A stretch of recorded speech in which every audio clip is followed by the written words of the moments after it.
Chalmud, which is less than so we should say only half Hallel. That's why half Hallel is said only. After the Hallel, there is Kriyas HaTorah. In this case, Kriyas HaTorah is different than Sukkos. Sukkos, you have one Sefer Torah taken out, and 4 get an Aliyah. Chalmud and Rosh Hashanah are the same in that respect. 4 people get an Aliyah for those 2 times. Chalmud Sukkos, the Aliyahs are in the same Parsha of Pinchas, right after the Aliyah of Sukkos, the Maftir of Sukkos. Because each day is a different korban, we said the number of oxen decrease. So there's a different number of korbanos each day, different type of korban, therefore it's a separate holiday in itself, and that is enough for the Aliyahs come from the one Sefer Torah. Pesach, they are 2 Svarim, because the Maftir is exactly the same. They craft them straight through from the first day of Chalamed, which is the second day of Pesach in Israel, through to the end of Pesach. So we have that, and we craft them as the 4th Aliyah. A separate Sefer Torah is taken out for the first 3 Aliyahs. The order of the Aliyahs, the Din says, the Shulchan says, as a means of remembering those who want to remember the Simon, is Moshach, Tuna, Kodesh, Bekaspa, Hosel, and Magdala. But each word.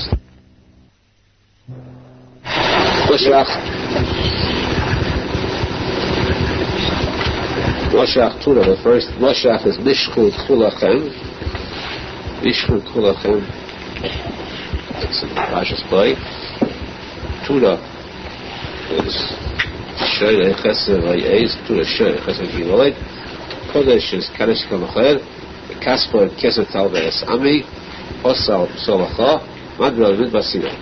Those in order of the 6 days, the 6 last days, first days of Pesach. First 6 days. Last days, of course, the 7th and 8th, or the 7th in Israel. You read the B'Shalach Parei Yisrael, the glory of Kriyas Yomsef Oz Yoshir. But that's the last day. We learn Kol Abcher, as is usual, for the last day, or the days when they say Yizkar, which is the time you give tzedakah, you have Asad Yasser, or Kol Abcher, the same passion. You should be zecher to be Mali Tikuney Zohar. And Agav, to finish it off, Musaf, again, Musaf is exactly the same respect. The difference between Sukkot and Pesach. On Sukkot is a different paragraph each day for Musaf, and Pesach is the same. We craft them throughout the entire last 6 days of Pesach. We should be zecher that we should be able to say this paragraph and do it. We craft it. We makir ourselves. They call on Pesach. I see with our eyes. They come in Mashiach. And we basically Hilchos Pesach, Hilchos Sfiras Soimer. Starting the second night of Pesach, we begin to count the Omer. The counting of the Omer is done standing only. You're not allowed to count the Omer sitting. That's learned from the posek. Komo means standing. But later we learn that the mitzvah, the mitzvah's bracha, a bracha for a mitzvah must be said standing. The same ruling we learned that a bracha of mitzvah must be said standing dafka. So therefore the bracha for Sfira Soimer plus the Sfira itself should be said dafka while standing and not sitting. The counting of the Omer is said every night until Erev Shavuos. There's a machlokes if that is considered one mitzvah or is considered 49 separate mitzvahs. The difference is that if a person forgets to count one day, he omits one single counting. If we say that it is one mitzvah, and he has lost the entire mitzvah, he's broken the chain. If not, then we say that if not, he is able to continue at least the other mitzvahs. For that reason, since it is a suffix, selling brachas l'hakel, when a person forgets one night, one day, he cannot count afterwards with a bracha anymore because it is a suffix bracha.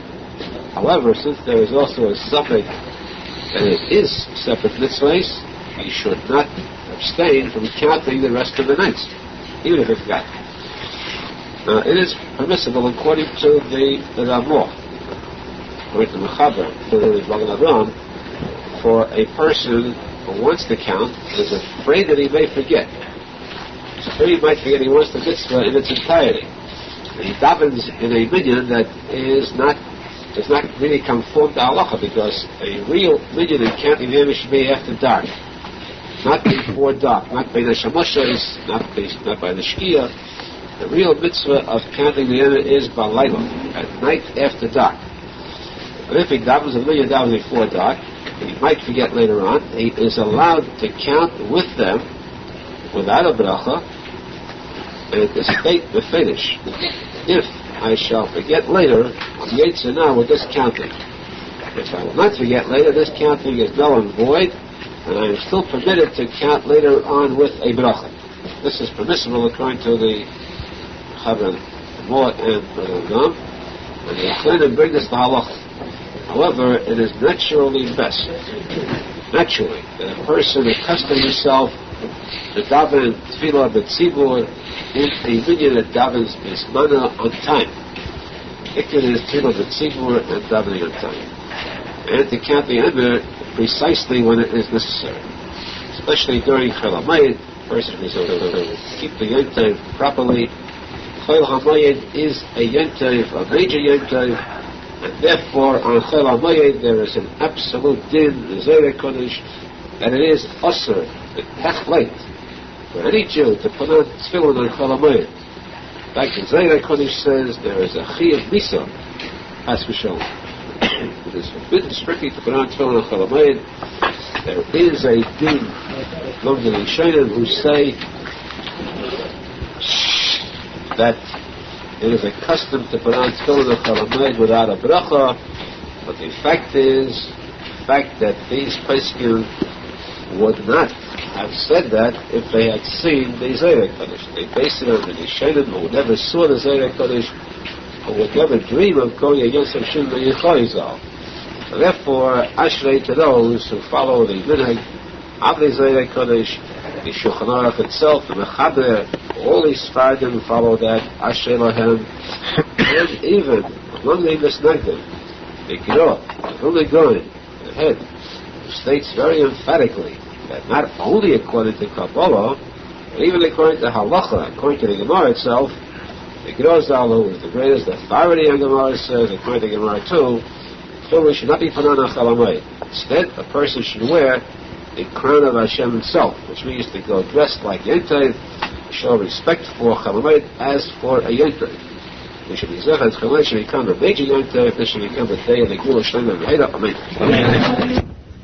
It didn't say that when you make a bracha, before making a bracha, a person should concentrate to know what the bracha is for.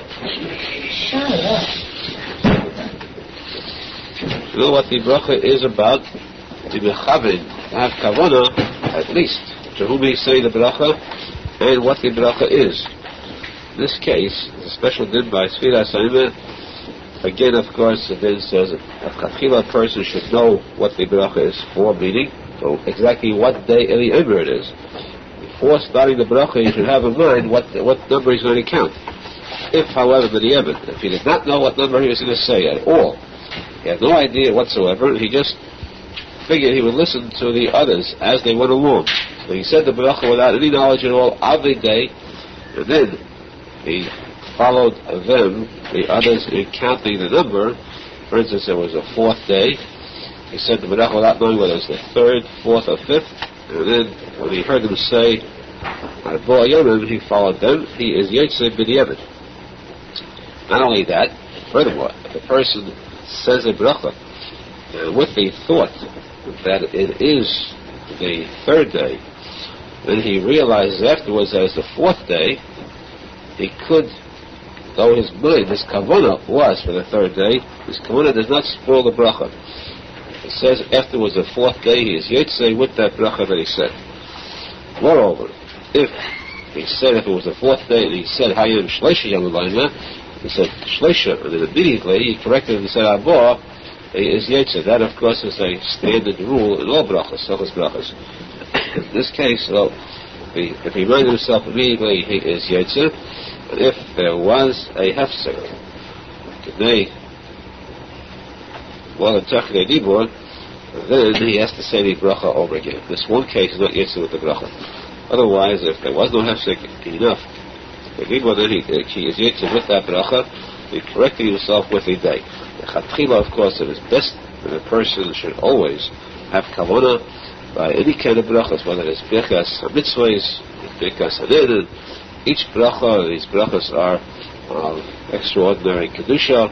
The bracha a person is saying the name of Hashem, he is saying the malchus, and he is being given to a person to answer Amen, the shilur of the Shemus HaKadosh Rabbi Adnei. A person should have true kavanah and say these brachas, which is zecher through this kavanah, through this kedusha, through this yichud. So Hashem Yabak, yichud bracha kedusha, yichud li'ela, becoming a Mashiach of Halacha.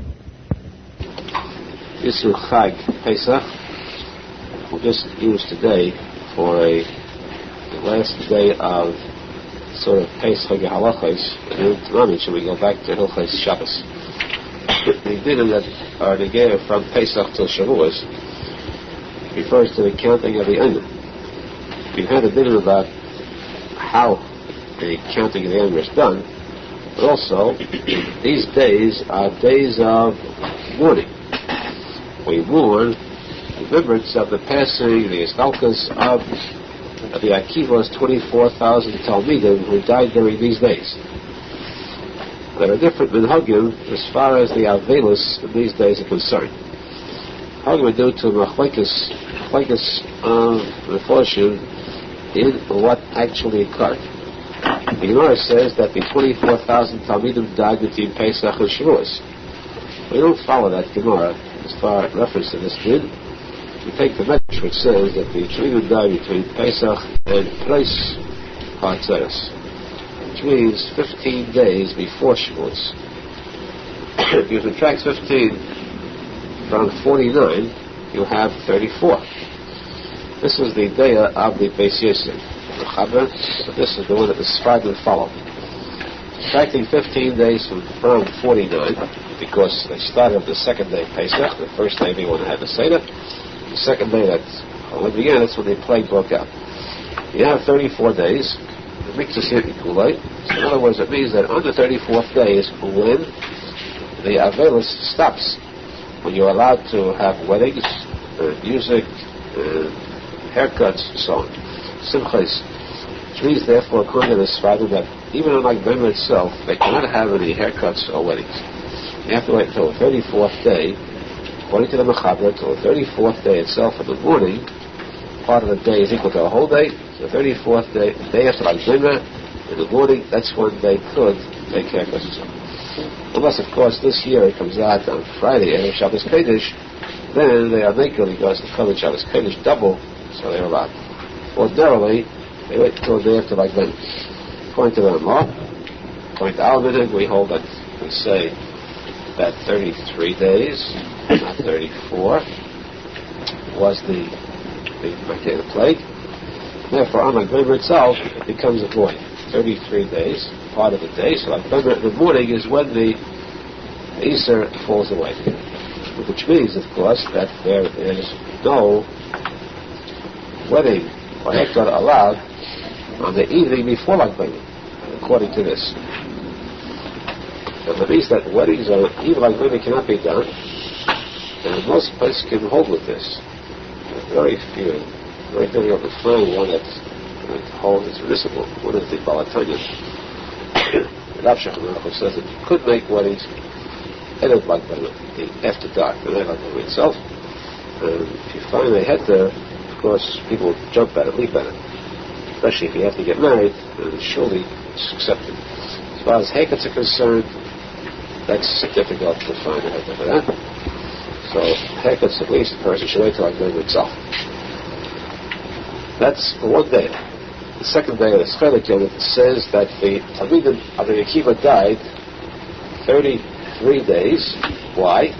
Because they died only on days when they say Tachnun. And you have these 7 days of Pesach, from the second day to the end. You have 6 Shabbosim, which makes 13. You have 2 days of Rosh Chodesh Iyar, it's 15, and 1 day of Rosh Chodesh Sivan is 16. Subtract 16 from 49, you have 33. Therefore, there's nothing to do with the time. These days were not when no Tachna was said when they did not die. Days of Tachna when they did die, which gives you 33 days of Avelis. This would be then, that according to this day, that every day is Osir from Pesach right through till Shavuos, except for the days when you don't say Tachna. However, the Chayim have accepted upon themselves to take these 16 days and subtract it from the first of the 49 days of the end of the beginning. Which means that subtracting 16 days leaves you with the Chodesh Iyar as the beginning. Then on starts the 33 days until Shavuos. This is the Machlekes. You have these 2. Actually 3, but basically 2. One, the Mechaber's day says Avelis is 34 days until the day after Lag B'Omer. The Amor's day on the Mechaber, which says that it's 33 days only, which means that Lag B'Omer is permissible. From Lag B'Omer on, you're allowed to do anything, haircuts and weddings. The second day, the Amor's day, which is the day of all, practically all the Mesnagdim, the Latrakis, and the Rapatutnikis, and everyone else who says that the minig is until Rosh Chodesh, everything is allowed. Rosh Chodesh on is awesome. Our minig is the Pesach to Lag B'Omer, not to take haircuts, weddings in case of emergency. You can always find some kind of loophole for a chassid on Rosh Chodesh. But better, of course, by keeping the straight through Lag B'Omer, and then after Lag B'Omer, everything is permissible. It is important to point out, of course, that the Arizal, the Kodesh said his meaning was that there are some who hold with him. In fact, there are some Mesnagdim who hold with him too. That from Pesach until Shavuos, as the Gemara says, not as the Medrash, entire 49 days, completely Osir, 50 days of Avelis. One important halacha to add, which is not very well known, is the Shaila about Shechianu. To buy new clothes is not exactly proper. A person has new clothes. If he has new clothes, rather than save them until after Lag B'Omer, a person may make a Shechianu, if it's b'diavad. New fruit is permissible because you're not machmutz the mitzvah. This is not the same as the 3 weeks. Shavuos Katamas till Tisha B'Av, those 3 weeks you're not allowed to say Shechianu for a fruit, even if it is on Shabbos. Even on Shabbos. It's possible to say Shechianu on Shabbos during the 3 weeks. If Chaim tells that we once brought the Mesa, it's brought the Priyatayim, that when he was offered a new fruit, and he refused it, they pleaded with him, they begged him, he finally took it without saying a Shechianu on it. That's how serious the Isur is. And these days, Shechianu, if possible, not to say it, to avoid having to say it. If not, it is permissible to say Shechianu in case the problem comes up. Which means you have to make Shechianu now, on the coming of Mashiach, or the New Beis HaMikdash, the Simchat Folius, for Netzach. We continue today, Hilchos Shabbos. The Dinim of Muktzah are many and complex. There are a number of Simonim in the Erev Chaim, Hilchos Shabbos, on the Dinim of Muktzah. Muktzah means that item which cannot be used, cannot be moved on Shabbos. Thing which is forbidden. It's a weekday item, not to be associated with Shabbos. The Dinim of Muktzah itself, of course, means tilto, to use it, to move it, not just to use the item. You don't have to use a pencil or a pen to write with it. Just the fact that you move it is already breaking the Dinim of Muktzah. The question is what is the reason for this Isur of Muktzah? Rambam Zal says that a number of reasons. First, it is a Kal V'Chomer. If the Torah says there should be a difference between the speaking, the way you speak on the weekdays, the way you speak on Shabbos. You're not supposed to speak any words of business on Shabbos. You're not supposed to speak any words of chayil on Shabbos. You're not supposed to walk the same way you do on Shabbos. You're not supposed to wear the same clothes as weekdays of Shabbos. Surely then you're not supposed to do things in action on Shabbos as you would during the week, like usually carrying stones, rocks, heavy items that do not pertain to the Shabbos itself, because if you do, then you will not be able to tell any difference between the Shabbos Menucha, the rest on Shabbos, to the work during the week. This is the reason for Muktzah. Second reason is because the Talmud says that if you will be metaltel then, and inadvertently, a person, if he was allowed to be metaltel, Muktzah, to carry, to move it about, he would forget, and in holding these things, he would do a malacha with them. The Muktzah would lead to Isur Chilul Shabbos and doing malacha with these items. Therefore, the Isur of Muktzah itself, not to touch them. Third, next reason is because there are certain baklonim. There are certain people who are baklonim, they're unemployed, they don't do any work because of no necessity, they have enough. Because they are naturally lazy, they do not work at all during the week. And to them, the whole week is a week of rest. Shmita, a week of menucha.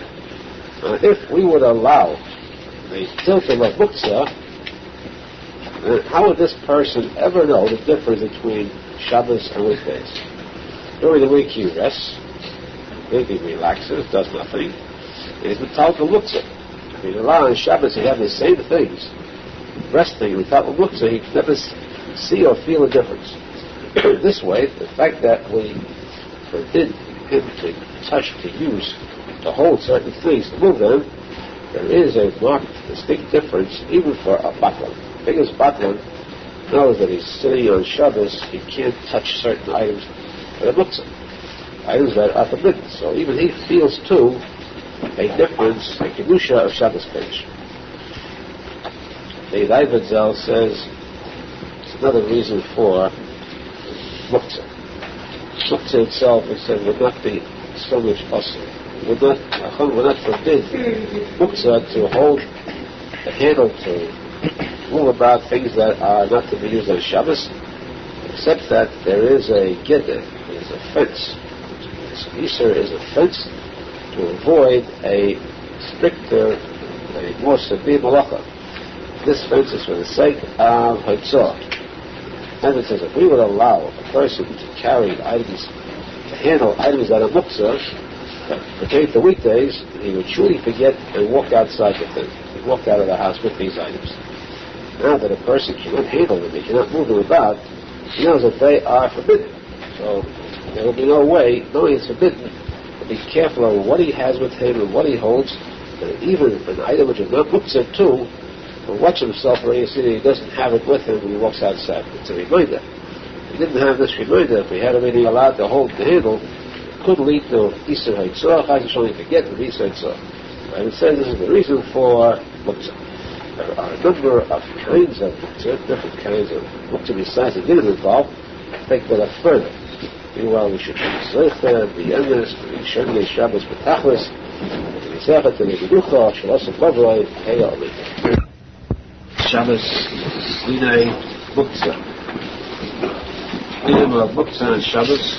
Muktzah means that which is forbidden to handle to move on Shabbos.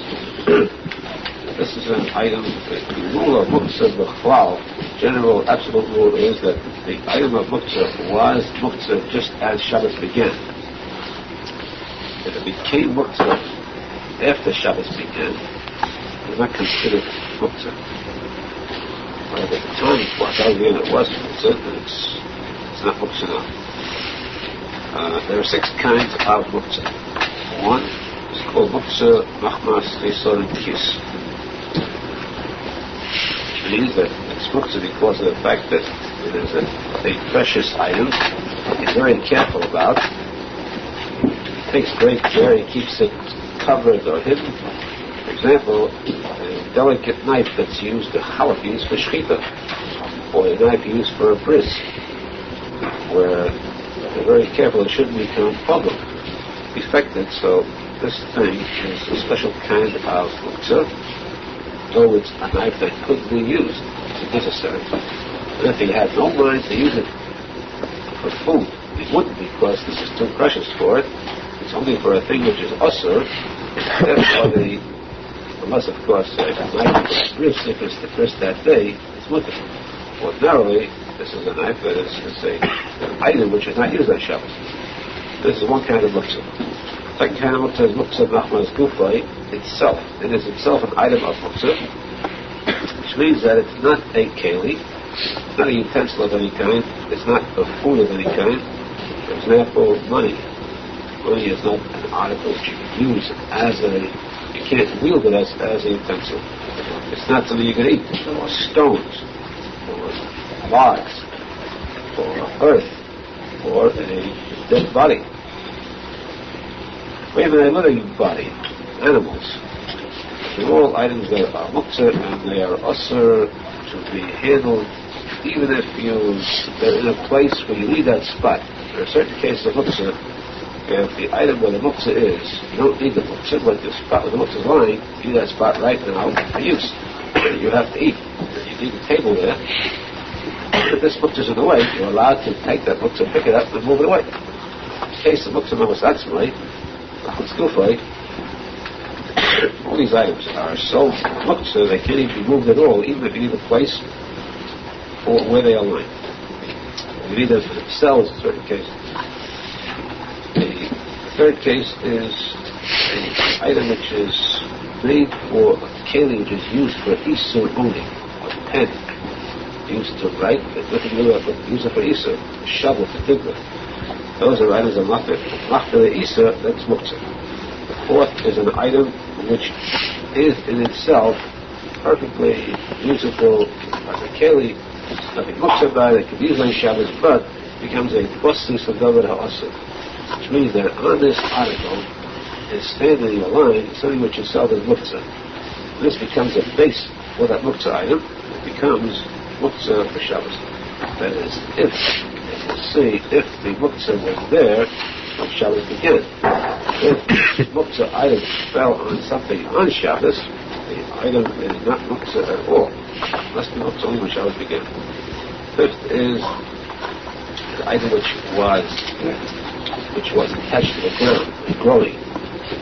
Fruit that was attached to the ground on Shabbos. When Shabbos began, it fell off the tree during Shabbos, and still remains muktzah because it was muktzah which was attached when Shabbos first began.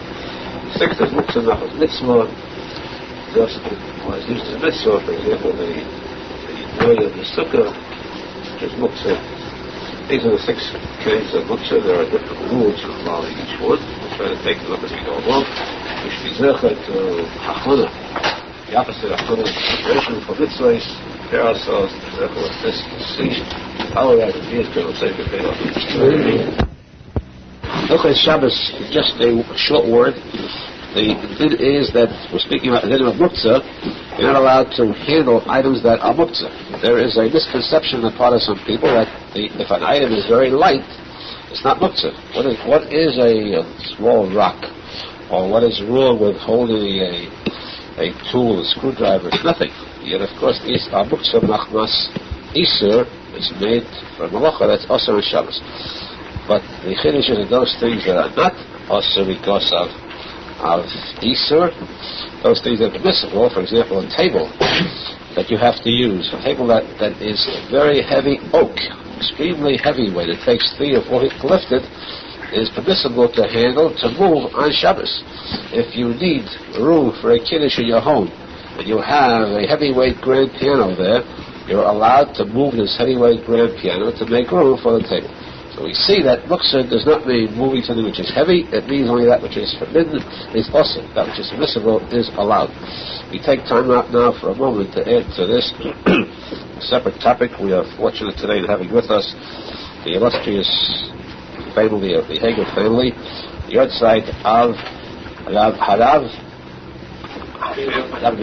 Nachman ben Harabisa Meir, Zachrein Avracha, whose son has conducted the davening today, covered this Yortzeit, and of course the Zohar Kodesh says that we have no conception, no idea of how valuable the tefillos of the Niftorim are.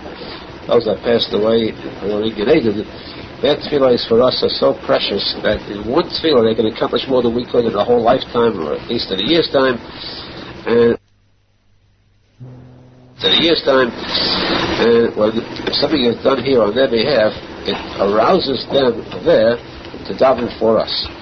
So when a son does something that coveted for his father in Eden, the father is brought out to the yeshiva Shalmala, and there shown what the son has done. The father in turn is Melatz Yesher and davens. Not that now the father family should have a Yeshua together with the entire Klal Yisrael through their tefillahs. And of course, we must add the fact that the reason that the niftar davens such kavanah for the sake of the family is because the suchus that the niftar himself receives is even greater. As great as the tzadik is in Gan Eden, he is helpless as far as doing mitzvahs. He cannot put on tefillin, he cannot put on tzitzis, he cannot eat matzahs on Pesach. There are no mitzvahs he can perform. He is in dire need, he's in desperate need of help from below. Every mitzvah that his son does is credited to the father. Therefore, the appreciation is tremendous on the part of the neshama, and that's why the tefillah is that much stronger, that much more intensified on the behalf of the family. Should be zecher that this family should be blessed with all filled with the schus of this great yahrzeit. The entire Klal Yisrael should have a Yeshua Shleimah Mikodem, which is seen as we should hear them here. Hilchei Shabbos Dinei Muktzah. As we said, the din is that the muktzah is something which is forbidden to handle, regardless. Now, an article of furniture is very large. We said, for example, a piano. That's muktzah, of course. That's in the way. It's an article which cannot be used. But it could be used because it could be moved or you need the space for it. That's with most muktzah items. If you need the space, you can move it away. But let's say a very large table, which itself is being used, there's not a question of moving it away. There's a question of the use itself is admissible to move, to handle. You have a very large table, even on this table is candles burning. Though the halal, there's the process of the asr, we'll get to that later on. In this case, you can move the table because there are items that are not muktzah on it either. But the point is that it's not the size or the amount of work involved, difficulty, the weight, it's the item which is muktzah, and not the size or weight of it. Now, the din of muktzah too, we said, note that we keep on saying you cannot handle muktzah, you cannot move it. The din is that there are certain cases where certain ways you're allowed to move muktzah. For example, you have something very lightweight, but muktzah, you're allowed to blow it. By blowing it, there is no din, no isra muktzah. Or, if it's on the floor, you're allowed to move it with your foot.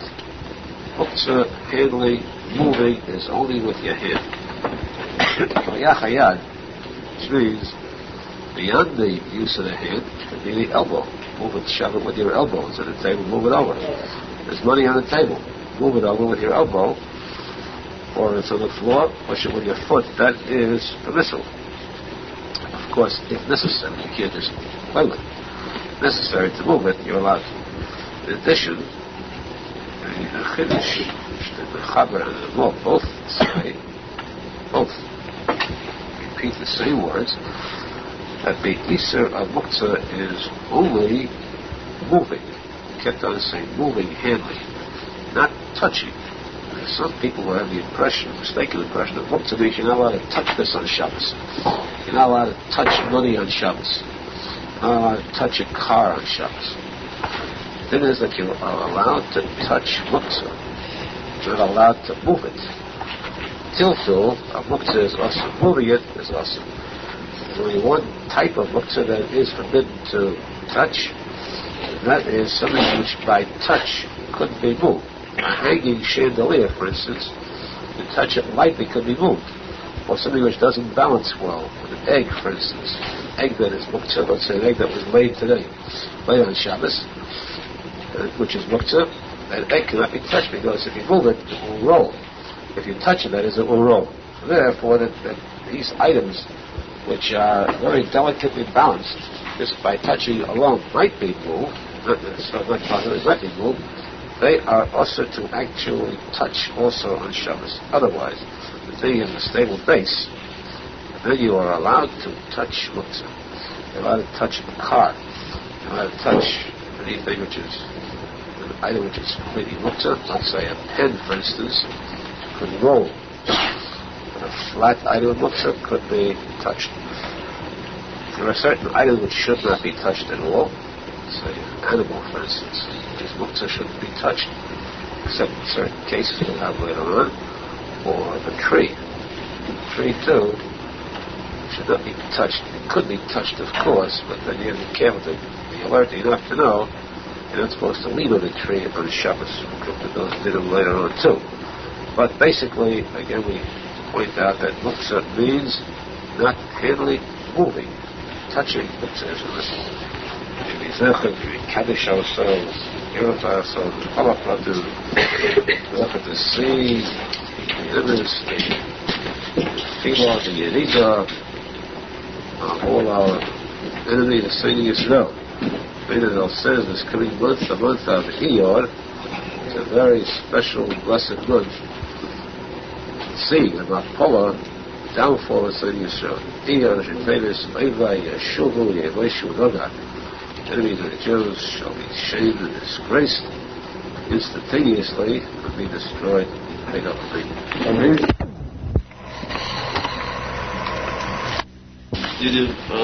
Muktzah.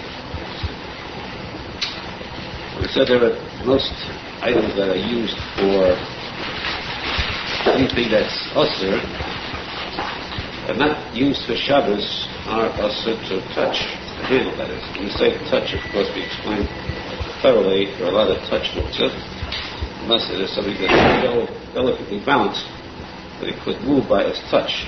You're not allowed to move with anything muktzah. It's called tilka. If you talk with anything muktzah, anything which is used for Easter or the 6 kinds of muktzah we explained.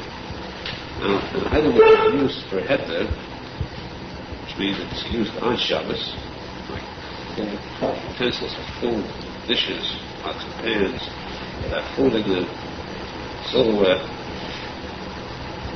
that you're allowed to handle, even though it's not for the sake of the item itself. For example, you'll have a set of silverware, which could be used for the table. But you don't want to use it right now. You want to move it to a different spot, to a place where it's more secure. Say, save it from being stolen if possible. You're allowed to handle that, to move it on Shabbos. But if, let's say, there's no reason whatsoever to use it, to handle it, then just down to hold it, move it around, then it is better not to. However, food, for certain reason, even more used on Shabbos. Food itself, you're allowed to handle in general, or those items that are always on the table. It's like certain type of cutlery, silverware, not dishes or pots, but silverware to the table. You're allowed to handle it, just hold it, to play with it while you're sitting at the table, you're talking, you're having a discussion, debating at the table. You're allowed to handle, say, a spoon, just as a means of nervous reaction, a reflex action. And spoon is not considered muktzah, though it's not being used at all for food at the time. Or food. Hold food in your hand, though you have no intention of eating it.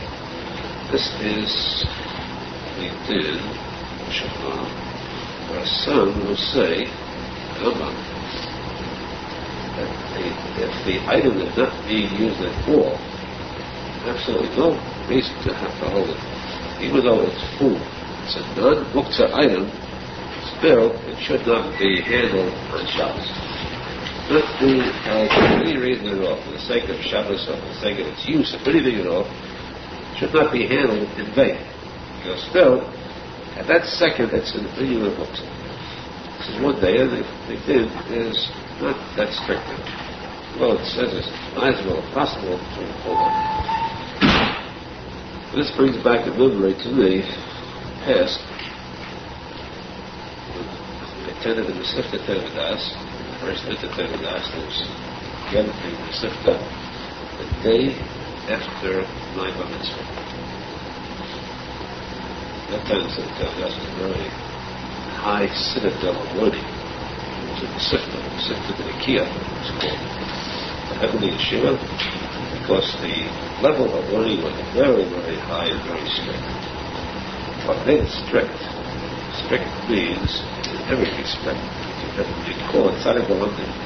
A person couldn't get into the Sifta Teredas unless he was tested for his religion. He couldn't just walk in there without being strictly religious, also without having a solid background of learning regular yeshiva. The reason was that the head of the yeshiva, the Reish Yeshiva, was Rav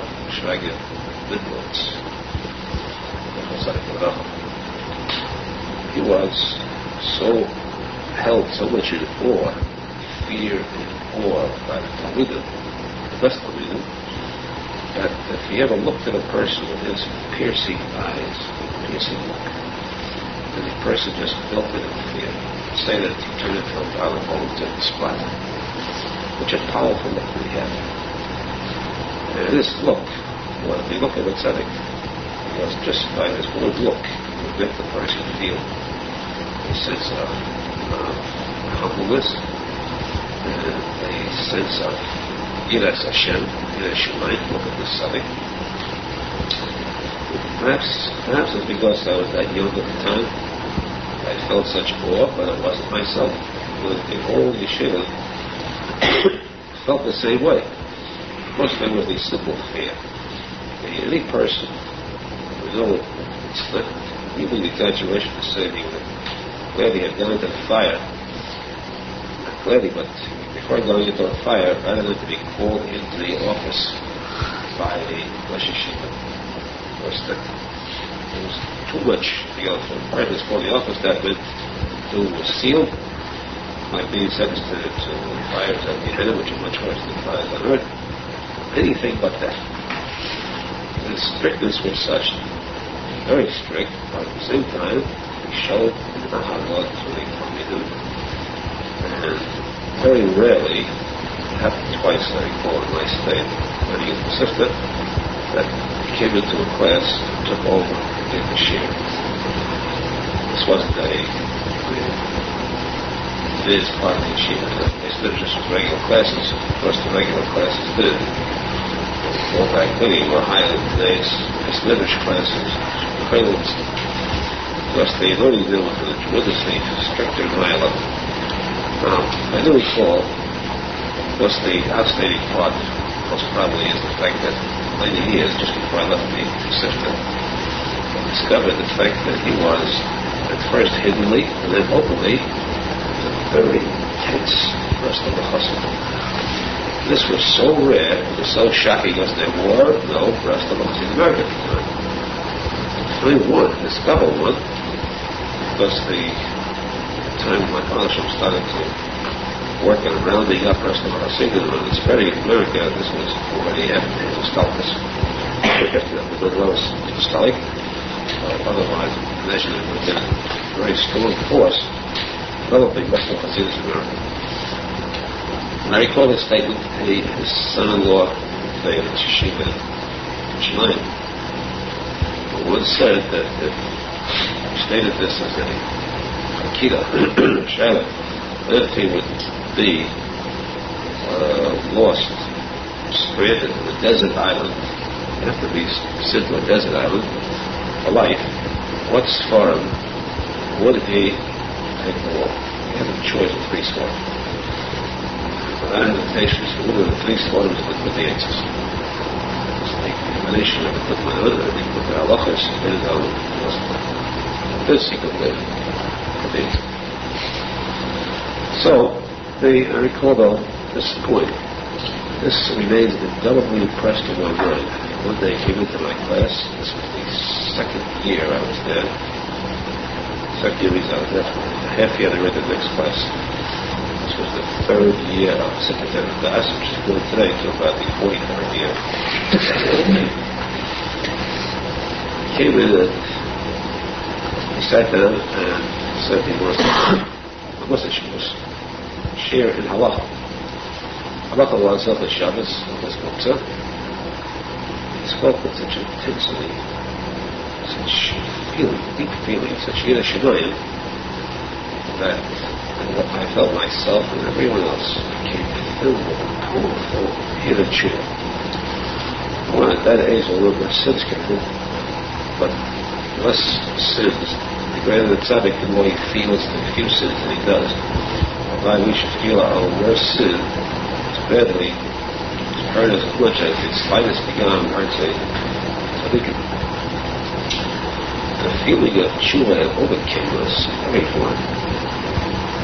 Warmth, hatred, the hearts were aroused, the desire, maybe to go back closer to Hashem, to Teshuva. When he spoke about the Kedusha of Shabbos, he especially stressed the Kedusha of Shabbos is such that to fulfill the mitzvah of Shabbos regularly is one thing, but to take upon oneself by a higher degree of Kedusha, since the Shabbos queen, to show a respect for the Shabbos queen. And specifically he said, take this case for two. Take the case of muktzah of food, of silverware on the table, different between one who has this deep, innate respect for Shabbos as one who will not handle the silverware that's on the table. This is the Halacha expressed there. Remain with me from childhood on at this point.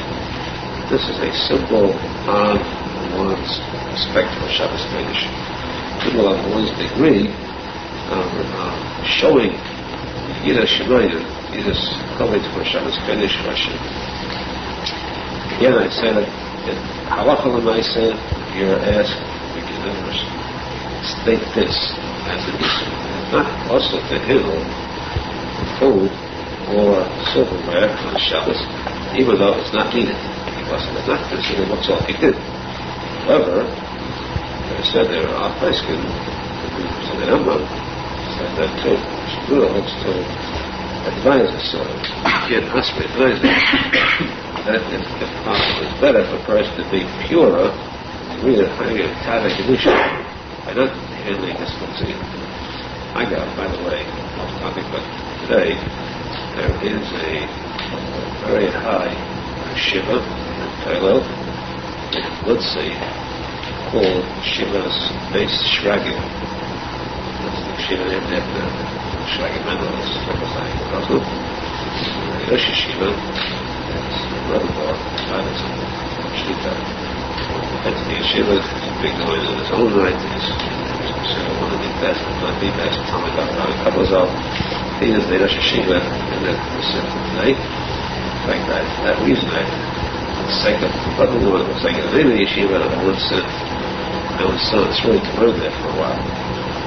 Did very well, Baruch Hashem, before you went to this. So it's good to mention there's a tzadik with the past. Push on the other way for yourself. You should raise effort to practice, to learn it. You might philosophy kayam. Learn these things to fulfill it. We should raise effort to begin. But I can bring back that feeling of old. The feeling of all the warm desire to do tshuva, desire to do mitzvahs, Yerushalmi, and Ava. For the true Avas Hashem, Avas HaTorah, and the Hashem within us. Carry this on, and this to see the coming of Mashiach. This Mason, get him a fully, once a weekend, and the Hashem, that's a coming. Shabbos Tidei Muktzah. It is, we said that anything which is not usable on Shabbos is considered Muktzah. If it is a keli that is used on Shabbos, Tashmish is uses for the sake of Shabbos, then it is Muktzah. Now what happens if a keli breaks? A keli breaks, falls to the floor and breaks. It's made of the present day non-breakable solid stainless 31 gauge aluminum, steel, and so forth, and it drops lightly and it cracks in half. Then, if the keli now, instead of having one big dish, you now have two small dishes, it's going to be used as a dish for any purpose. It does not become muktzah. But if it is broken into small pieces, if the shatterproof keli breaks into many pieces, then it is considered muktzah. The entire thing is muktzah. Now, the problem is, of course, since it has become muktzah, how do you sweep it up? The answer is you don't. You can't. If it's muktzah, you cannot sweep it up. But if it is made of glass, or there are small children in the house who like to eat the stuff, and it's dangerous, then you're allowed to sweep up this muktzah and put it aside where it's in a safe place. This is the halacha. However, despite this halacha, there's an additional point that's very important to know. That is, it's not too much publicized.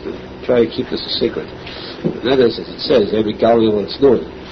So we reveal this only to the upper elite high class gedolim, hidden tzadikim, or Mamid Zayin tzadikim, that the fact that this muktzah, which cannot be swept up for a number of reasons, if it is pushed aside with a foot, it is permissible.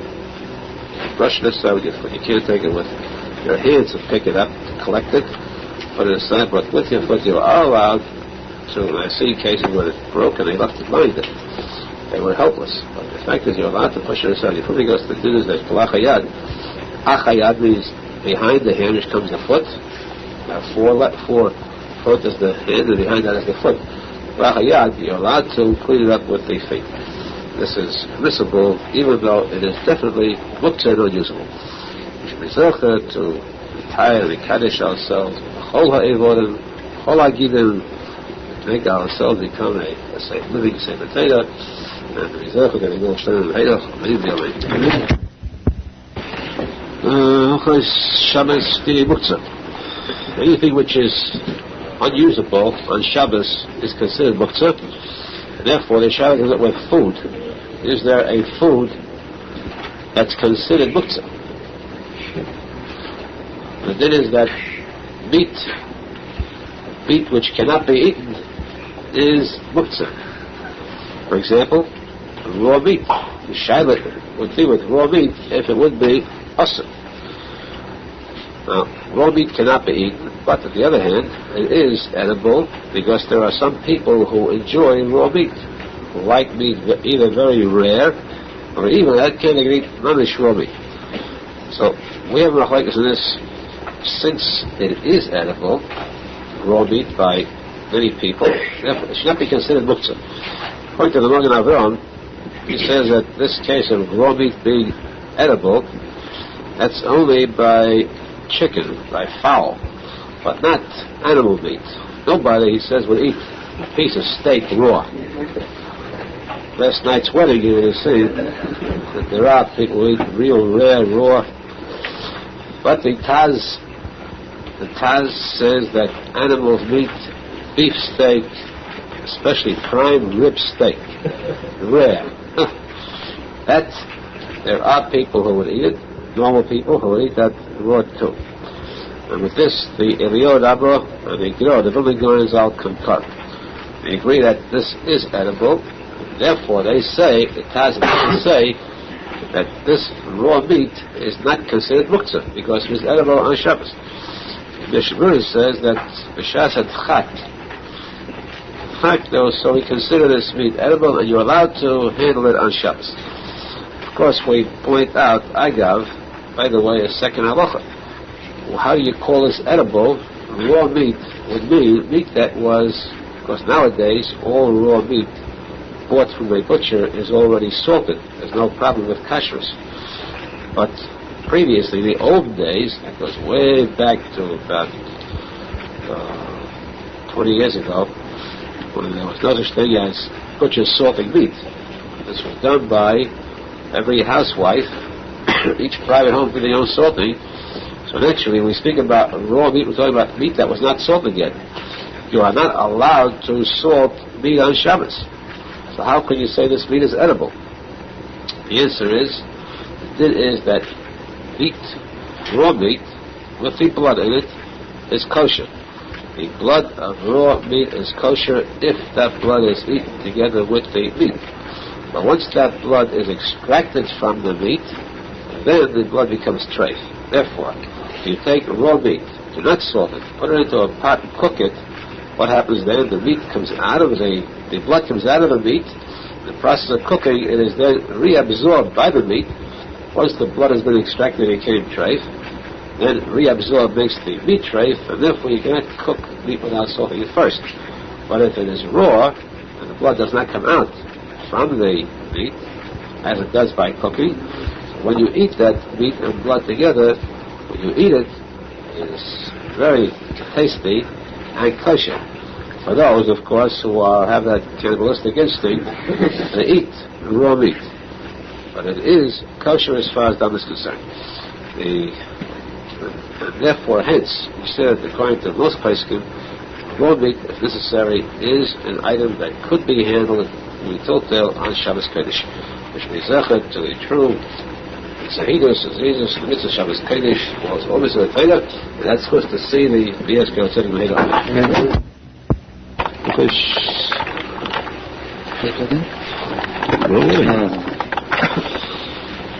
The Shabbos Didi Muktzah. Anything which is alive, chai, animals, birds, fish, all Muktzah on Shabbos. It cannot be handled on Shabbos. And as we mentioned before, strongest terms possible, we cannot see how a person can really own a dog on Shabbos to avoid handling it. Dog is not that developed mentally that it can take care of itself for a full 24 hours if it's a domesticated animal. So the Din says that if a person has a chicken farm on Shabbos and the chickens leap, they hop, and these chickens hop along, they come to a set of expensive chinaware, they start hopping over this chinaware. Wouldn't be so bad. As far as the husband is concerned, he doesn't mind, he doesn't care anyhow. If the chicken does any harm to it, the rest of the set will be broken on him by his wife. So, in order to at least keep peace in the home, he's got to get rid of these chickens, or chicken. That is, he cannot touch the chickens, he cannot lift them, carry them away. He can only drive them away without touching them, and frighten them. Flap his arms, pretend he's a bigger chicken, and frighten them away without touching these chickens too. However, in case a chicken or a small animal, a newborn animal, has to walk, it requires help in walking to lift his foot one at a time, there it is permissible to help lift it, only because there is a case of tzar balei chayim. Tzar balei chayim, pity on an animal, pity on a dumb animal. It's what's permissible there to touch to help it, but only because of the fact that there is tzar balei chayim. Secondly, of course, this is not considered carry, because as you lift one foot, the other foot is down on the floor, you're not really lifting it off the ground completely. Therefore, the Din says that there must be a lot of stress put on this Din, this Halacha, to publicize it as much as possible, because the general public is very erroneous, commits a very sad error in reference to this Din. They're not aware of this Din. So the general public doesn't know about it, they must be notified of it. This has been written in all the Shulchan and all the Din everywhere. But to this day, the general public that knows nothing about this Din is still making the same mistake. Somehow, when it says in Shulchan Aruch that the Ha'olam Toyin, the people make a mistake about this, that remains the Ha'olam Vod. Well, Ha'olam Vod, Ha'olam Toyin. Ha'olam Toyin Vod. Because, there's a mazel for everything. Some didn't have a mazel too, that people make a mistake with them. And carrying a child, people are under the impression that they have this Ha'olam Toyin is a very big lumpen. They learned the statement of the Gemara, which says, "Achai no say it's atzmai." It says that a living being lifts itself, carries itself. So they're under the impression this means that if he carries somebody, you're not carrying, he's carrying himself. The proof